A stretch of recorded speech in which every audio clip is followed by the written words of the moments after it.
بسم اللہ الرحمن الرحیم۔ حضرت محمد صلی اللہ علیہ وآلہ وسلم نے فرمایا کہ ایسے 5 گناہ جو رزق کو ختم کر دیتے ہیں، کیا ان میں سے کوئی ایک بھی آپ کے گھر میں تو نہیں؟ جاننے کے لیے ویڈیو کو آخر تک ضرور دیکھیے گا۔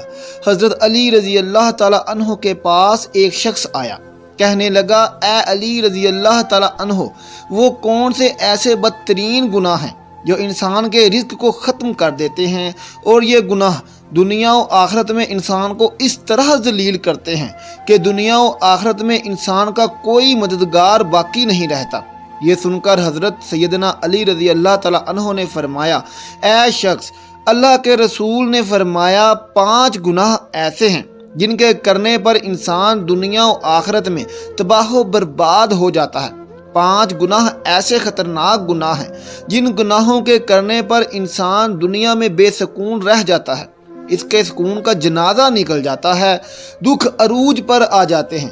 ناظرین، حضرت علی رضی اللہ تعالیٰ عنہ نے فرمایا، اگر تم چاہتے ہو کہ اللہ کا خاص کرم تمہارے اوپر برقرار رہے، اگر تم چاہتے ہو کہ رزق کی فراوانی ہو، کامیابی تمہارے قدم چومے، تو خدا را ان 5 گناہوں سے بچے رہنا۔ 5 خطرناک گناہ کبھی نہ کرنا۔ پوچھا گیا، حضرت علی رضی اللہ تعالیٰ عنہ، وہ 5 گناہ کون سے ہیں؟ تو حضرت علی رضی اللہ تعالیٰ عنہ نے فرمایا، جناب، پہلا گناہ سود کھانا، سود کا کاروبار کرنا۔ سود خور انسان دنیا میں بھی ذلیل، آخرت میں بھی ذلیل، دنیا میں بھی تباہ و برباد، آخرت میں بھی تباہ و برباد۔ سود خور انسان کو کبھی بھی عزت نہیں ملتی، کبھی بھی سکون کی نیند نہیں سوتا۔ سود خور انسان جو دوسروں کو ٹینشنوں میں مبتلا رکھتا ہے، خود بھی ہر وقت، ہر گھڑی، ہر لمحے ٹینشنوں میں مبتلا رہتا ہے۔ طرح طرح کی پریشانیاں اسے گھیر لیتی ہیں، طرح طرح کی مصیبتیں اسے گھیر لیتی ہیں۔ فرمایا، قیامت کے دن سود خور انسان ایسے اٹھیں گے کہ ان کے چہرے مسخ کر دیے جائیں گے۔ محترم ناظرین، ایک دفعہ ایک سود خور انسان سیڑھی سے نیچے گرا، منہ کے بل زمین پر گرا، وہیں مر گیا۔ بیٹا کئی روز تک اپنے باپ کا غم مناتا رہا۔ ایک رات بیٹے نے باپ کو خواب میں دیکھا، دیکھ کر پوچھا، ابا تیرے ساتھ کیا معاملہ ہوا؟ سود خور ابا نے کہا، نہ پوچھ بیٹے، سیڑھی سے نیچے گرا تھا، بجائے زمین پر آنے کے سیدھا جہنم میں چلا گیا۔ حضرت شیخ سعدی رحمۃ اللہ علیہ فرماتے ہیں، میں ایک نیا مکان خرید رہا تھا، مکان کی تلاش میں تھا، اتنے میں ایک سود خور میرے پاس آیا، مجھے کہنے لگا، یہ مکان خرید لو، عمدہ مکان ہے، اس میں کوئی عیب نہیں، اچھا مکان ہے، میں آپ کا ہمسایہ ہوں، اسی محلے کا رہنے والا ہوں۔ سود خور انسان مجھے کہنے لگا، میں آپ کا ہمسایہ بن جاؤں گا، یہ مکان بڑا ہی عمدہ مکان ہے، اس میں کوئی عیب نہیں ہے۔ حضرت شیخ سعدی رضی اللہ تعالیٰ عنہ فرماتے ہیں، ورنہ دان تو کہتا ہے اس میں کوئی عیب نہیں، مجھے تو سارے کے سارے عیب ہی عیب نظر آتے ہیں۔ اس نے کہا، حضرت وہ کیسے؟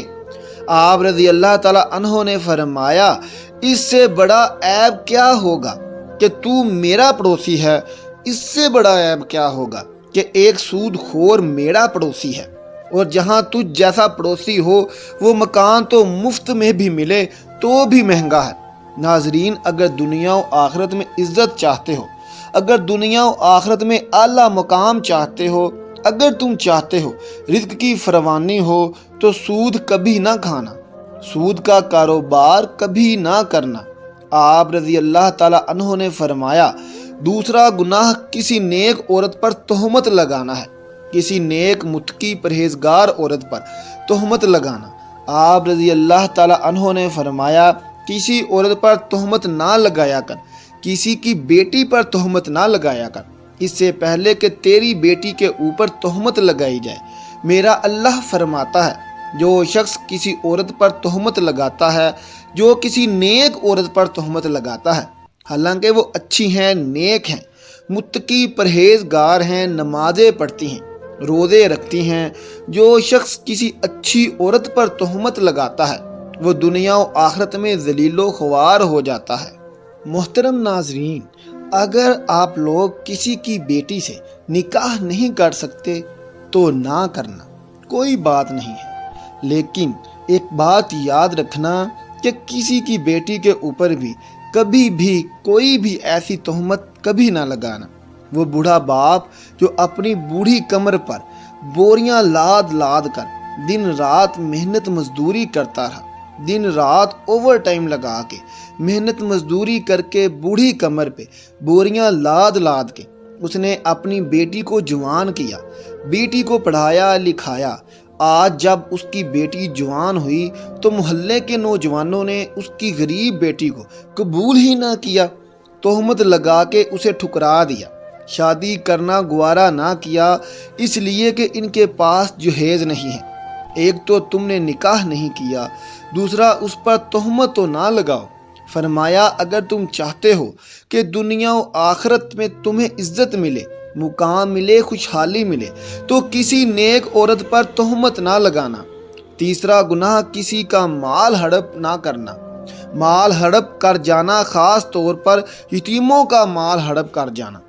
چوتھا گناہ اللہ کی ذات کے ساتھ کسی کو شریک نہ ٹھہرانا، اللہ کے ساتھ کسی کو شریک سمجھنا یہ ایک ایسا گناہ ہے، یہ اتنا بڑا گناہ ہے کہ اللہ تعالیٰ چاہے تو ہر گناہ معاف کر دے گا، چھوٹے بڑے گناہ معاف کر دے گا، مگر یہ شرک والا گناہ اتنا بڑا گناہ ہے کہ اللہ تعالیٰ کسی کو معاف نہیں کرے گا۔ حضرت سیدنا علی رضی اللہ تعالیٰ عنہ نے فرمایا پانچواں خطرناک گناہ ہے، ناظرین دل کے کانوں سے سنیے گا، پانچواں گناہ کسی کے اوپر جادو کرنا۔ جادوگر شخص کسی کے گھر کا کھانا حرام، اس کے گھر کی ہر چیز حرام۔ جو شخص کسی کے اوپر جادو کرتا ہے، جو شخص کسی کو رسوا کرنے کے لیے اس پر جادو کرتا ہے، تکلیف ایک ایسی چیز ہے، یہ گھومتی ہوئی پھر پھراتی ہوئی آخر کار اس بندے تک آ پہنچتی ہے جہاں سے یہ گئی تھی۔ جادوگر انسان یوں سمجھیے کہ وہ دائرہ اسلام سے نکل گیا ہے۔ خدارا یہ خطرناک گناہ کبھی نہ کرنا۔ فرمایا یہ 5 گناہ ایسے ہیں جس کے کرنے پر اللہ تعالیٰ سخت ناراض ہوتا ہے۔ ناظرین اگر تم لوگ چاہتے ہو کہ اللہ کا کرم تمہارے اوپر برقرار رہے، اللہ کا خاص کرم تمہارے اوپر ہر وقت برقرار رہے، تو یہ 5 گناہ کبھی نہ کرنا۔ ان 5 گناہوں سے پرہیز کرنا، بچے رہنا۔ انشاءاللہ تعالی آپ لوگوں کو دنیا میں بھی عزت ملے گی اور آخرت میں بھی عزت ملے گی، وہ مقام ملے گا، تمہیں دنیا میں مرتبہ ملے گا، تم دنیا میں بھی کامیاب ہو جاؤ گے، رزق کی فراوانی ہوگی، خوشحالی ہوگی، کامیابی آپ لوگوں کے قدم چومے گی۔ اللہ سے دعا ہے کہ اللہ تعالیٰ ہمیں صراط مستقیم پر چلنے کی توفیق عطا فرمائے، اللہ تعالیٰ ہمیں ہمیشہ حق سچ بولنے کی توفیق عطا فرمائے، آمین۔